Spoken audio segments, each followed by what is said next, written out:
সকলকে তোমাদের প্রিয় YouTube channel Tripura jobs info YouTube চ্যানেলের পক্ষ থেকে। তো এখানে আজকে যে নোটিশনটা নিয়ে এসেছি এটা হচ্ছে ত্রিপুরা পাবলিক সার্ভিস কমিশনের আন্ডারে যে এসআই নিয়োগ করা হবে সের নোটিফিকেশন। প্রিভিয়াস ইয়ার নোটিফিকেশন নিয়ে আমরা চলে এসেছি। তোমরা সবাই জানো যে ত্রিপুরা রাজ্যে কিন্তু ঘোষণা করে দেওয়া হয়েছে যে ত্রিপুরা পুলিশের নিয়োগের সাথে সাথে কনস্টেবল নিয়োগের সাথে সাথে কিন্তু এখানে সাব ইন্সপেক্টর পুলিশ ম্যান এবং ওমেনও নিয়োগ করা হবে, ঠিক আছে। তো এখানে আমি প্রিভিয়াস ইয়ারের যে নোটিশন রয়েছে সেই নোটিশন নিয়ে আজকে ডিসকাস করব, যেখানে তোমরা কারা কারা এই পোস্টে অ্যাপ্লিকেশন করতে পারবে, ঠিক আছে। সমস্ত ডিটেলস আলোচনা করব এ টু জেড। এখানে কীভাবে অ্যাপ্লিকেশন করবে বা কারা কারা অ্যাপ্লিকেশন করতে পারবে, এডুকেশন কোয়ালিফিকেশন কী, এজ লিমিট কী, তারপর এখানে সিলেকশন প্রসেস কী, তারপর এখানে কত ফিস লাগছে, তারপর এখানে তোমাদের যে রিটেন এক্সামিনেশন হবে কোন কোন সাবজেক্টের উপর হবে, তারপর এখানে তোমাদের যে ফিজিক্যাল হবে কী কী হবে, সমস্ত ডিটেলস আজকে ভিডিওর মাধ্যমে আমরা ডিসকাস করব। অবশ্যই তোমরা ভিডিওটা শেষ পর্যন্ত দেখবে, তাহলে সমস্ত ডিটেলস জানতে পারবে। ভিডিও শুরু করার আগে তোমাদের ছোট্ট একটা রিকোয়েস্ট করে নেব, তোমরা যদি এই চ্যানেল নতুন দর্শক হয়ে থাকো তাহলে অবশ্যই চ্যানেলটিকে সাবস্ক্রাইব করে পাশে থাকা বেল আইকনটা অন করে রাখবে প্রতি গভর্নমেন্ট বা প্রাইভেট জব রিলেটেড ভিডিও সর্বপ্রথম পাওয়ার জন্য।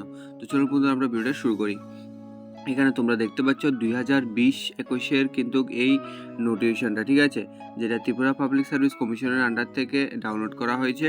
তো এখানে তোমরা যদি সাব ইন্সপেক্টর পোস্টে অ্যাপ্লাই করতে যাও, ঠিক আছে, তো এখানে তোমাদের যে ন্যূনতম বয়স বা তোমাদের এডুকেশন কোয়ালিফিকেশন ন্যূনতম কিন্তু এখানে গ্র্যাজুয়েশন পাস করা থাকতে হবে, তাহলে তুমি এখানে অ্যাপ্লাই করতে পারবে। এই বছর কিন্তু এসআইতে টোটাল ভ্যাকেন্সি কিন্তু 150+ বা 100+ তোমরা দেখতে পাবে, ঠিক আছে। তো আশা রাখছি একটা ভালো একটা অপরচুনিটি রয়েছে সবার জন্য। তো এসআইতে পুলিশম্যান সাব ইন্সপেক্টর পোস্টে যদি তুমি অ্যাপ্লিকেশন করতে চাও তাহলে তোমাদের কিন্তু এখানে অ্যাটলিস্ট এখানে তোমাদের গ্র্যাজুয়েশন পাস করা থাকতে হবে, তাহলে তুমি এখানে অ্যাপ্লাই করতে পারবে। তারপর এখানে তোমাদের যে ডিজারেবল ল্যাঙ্গুয়েজ রাখা হয়েছে বেঙ্গলি অথবা ককবরক। তারপর এখানে মিনিমাম এজ রাখা হয়েছে 21 ইয়ার্স। 21 ইয়ার্সের নিচে হলে তাহলে তোমরা এখানে অ্যাপ্লাই করতে পারবে না।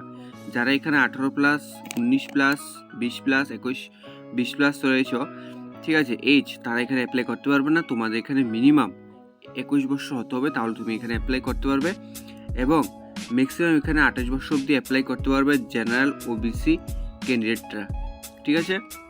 তারপর এখানে এজে রিল্যাক্সেশন পেয়ে যাবে আপ টু 5 ইয়ার্স SC/ST ক্যান্ডিডেটরা, অর্থাৎ তোমরা এখানে 21 বছর থেকে 33 ইয়ার্স এজ অবধি তোমরা এখানে SC/ST ক্যান্ডিডেটরা অ্যাপ্লাই করতে পারবে। তারপর এখানে আমরা সিলেকশন প্রসেসটা দেখে নেব, যেখানে কোন কোন প্রসেসে তোমাদের সিলেকশনটা হবে। প্রথমত এখানে দেখতে পাচ্ছ ফিজিক্যাল এফিসিয়েন্সি টেস্ট, অর্থাৎ তোমাদের প্রথমত এখানে ফিজিক্যাল হবে। ফিজিক্যালি কী কী হবে সেটাও আমি তোমাদের ডিসকাস করবো, ঠিক আছে। তো প্রথমত এখানে সিলেকশন প্রসেসে আমরা ফিজিক্যাল এফিসিয়েন্সি টেস্ট দেখব। তারপর এখানে রিটেন এক্সামিনেশন হবে তোমাদের 200 মার্কের, ঠিক আছে। তারপর এখানে থার্ড হবে পার্সোনাল টেস্ট, যেটা 20 মার্কের হবে। তো এটা হচ্ছে তোমাদের সম্পূর্ণ সিলেকশনটার প্রসেস। তো এখন আমরা দেখবো যে তোমাদের সিলেকশন প্রসেসের যে এফিসিয়েন্সিটা অর্থাৎ ফিজিক্যালটা হবে। ফিজিক্যালের মধ্যে তোমাদের কী কী করানো হবে। প্রথমত এখানে তোমাদের 100 মিটার রান হবে, ঠিক আছে, 100 মিটার দৌড় করানো হবে, 15 সেকেন্ড টাইম পাবে তোমরা। তারপর এখানে লং জাম্প হবে 3.80 মিটার। 3.80 মিটারটা তোমরা ফিটে কনভার্ট করে নিও গুগলে গিয়ে, তাহলে তোমরা এখানে বুঝতে পারবে যে লং জাম্প কত ফিট নেওয়া হবে। তারপর এখানে শর্ট পুট 7.26 কেজি তোমাদের থ্রো করতে হবে 5.60 মিটার। 5.60 মিটারটাও তোমরা গুগলে গিয়ে কনভার্ট করে নিও ফিটে। নেক্সট এখানে হাই জাম্প তোমাদের 1.20 মিটার করতে হবে, ঠিক আছে, সেটাও তোমরা গুগলে গিয়ে ট্রান্সলেট অর্থাৎ কনভার্ট করে নিও ফিটে। তারপর এখানে 800 মিটার তোমাদের রান করতে হবে, যেটা অনেকটা হার্ড, ঠিক আছে, এত হার্ড না, তোমরা যদি প্র্যাকটিস করো অবশ্যই এখানে পেরে যাবে। 800 মিটার রান হবে, যেটা 2 মিনিট 50 সেকেন্ডসের মধ্যে কমপ্লিট করতে হবে। এ হচ্ছে তোমাদের ফিজিক্যাল এফিসিয়েন্সি টেস্টের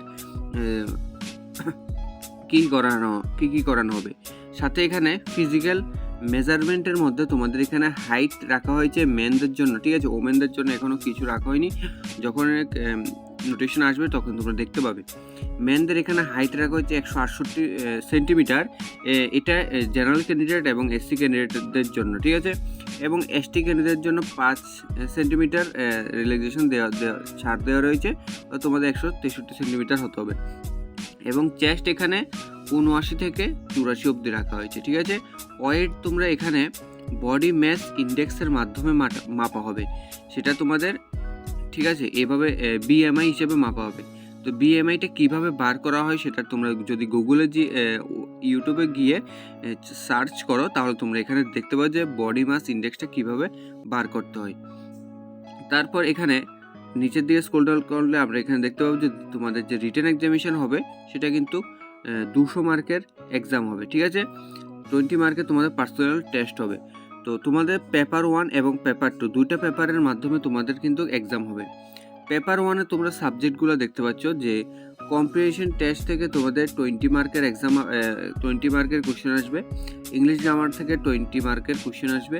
কম্পিউটার বেসিক নলেজ থেকে 20 মার্কের কোশ্চেন আসবে। ম্যাথামেটিক্স বেসিক্স থেকে 20 মার্কের কোশ্চেন আসবে। সায়েন্স বেসিক্স থেকে 20 মার্কের কোশ্চেন আসবে। টোটাল এখানে 100 নাম্বারের এখানে এক্সাম হবে। টাইম থাকবে তোমাদের 3 ঘন্টা। পেপার 2-তে তোমরা general knowledge and current affairs of the whole country থেকে তোমাদের কোশ্চেন আসবে 100 নাম্বারে, 3 ঘন্টা টাইম পেয়ে যাবে। এখানে বলা রয়েছে যে পেপার 1 তোমরা কিন্তু আনসার করতে হবে ইংলিশে, ঠিক আছে। এবং পেপার 2 যেটা রয়েছে তোমাদের কিন্তু আনসার করতে হবে ইংলিশ অথবা বেঙ্গলিতে, যেটার মধ্যে তোমরা কমফোর্টেবল হও, ঠিক আছে।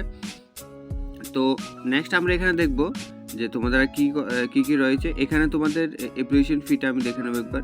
এখানে অ্যাপ্লিকেশন ফিটা তোমাদের রাখা হয়েছে গ্রুপ সি পোস্টের জন্য এখানে 150 টাকা, জেনারেল ক্যান্ডিডেট জন্য, এবং 100 টাকা তোমাদের পেমেন্ট রাখা হয়েছে SC/ST BPL card holder physical handicap ক্যান্ডিডেটদের জন্য, ঠিক আছে। তো সমস্ত ডিটেলস আমি আলোচনা করে দিলাম, এছাড়া আর কিছু নেই এখানে জানার। তোমাদের যদি কিছু জানার থাকে অবশ্যই কমেন্ট বক্সে জানাবে, আমি তোমাদের রিপ্লাই দিয়ে দেবো। তো আশা করছি তোমরা সমস্ত ডিটেলসটা ক্লিয়ার করে বুঝে নিয়েছো, যেখানে কিভাবে যখন এই পোস্টটা বেরিয়ে আসবে তখন তোমরা কি এখানে করতে হবে, কারা এখানে অ্যাপ্লিকেশন করতে পারবে, সমস্ত ডিটেলসে কিন্তু আমি আজকের ভিডিওর মাধ্যমে আলোচনা করলাম। তো যখনই ত্রিপুরা রাজ্যে ত্রিপুরা পাবলিক সার্ভিস কমিশনের আন্ডার থেকে এখানে সাব ইন্সপেক্টর পোস্টে লোক নিয়োগ করার জন্য নিউ রিক্রুটমেন্ট নোটিফিকেশন যখনই আসবে, আমি তোমাদের অবশ্যই সাথে সাথে ভিডিও বানিয়ে দিয়ে দেবো। এবং তোমরা কিন্তু অবশ্যই চ্যানেলটাকে সাবস্ক্রাইব করে রাখবে। যখনই ভিডিও আসবে, নোটিফিকেশন আসবে, তখনই সাথে সাথে তোমরা নোটিফিকেশন কিন্তু পেয়ে যাবে। তো আশা রাখছি তোমরা সমস্ত ডিটেলস বুঝে গেছো। তো ভিডিও কেমন লেগেছে অবশ্যই কমেন্ট করে জানাবে। এবং নেক্সট ত্রিপুরা রাজ্যে যে সমস্ত চাকরিগুলো আসবে সেগুলোর কিন্তু আমরা কিন্তু নোটিফিকেশন দিয়ে থাকি আমাদের চ্যানেলে। তোমরা অবশ্যই চ্যানেলটাকে সাবস্ক্রাইব করে রাখবে, ঠিক আছে। এবং ভিডিওটা একটা শেয়ার এবং লাইক করে দিও। তো আজকে ভিডিও এখানে শেষ করছি, দেখা হবে নেক্সট ভিডিওতে। ধন্যবাদ সবাইকে ভিডিও দেখার জন্য।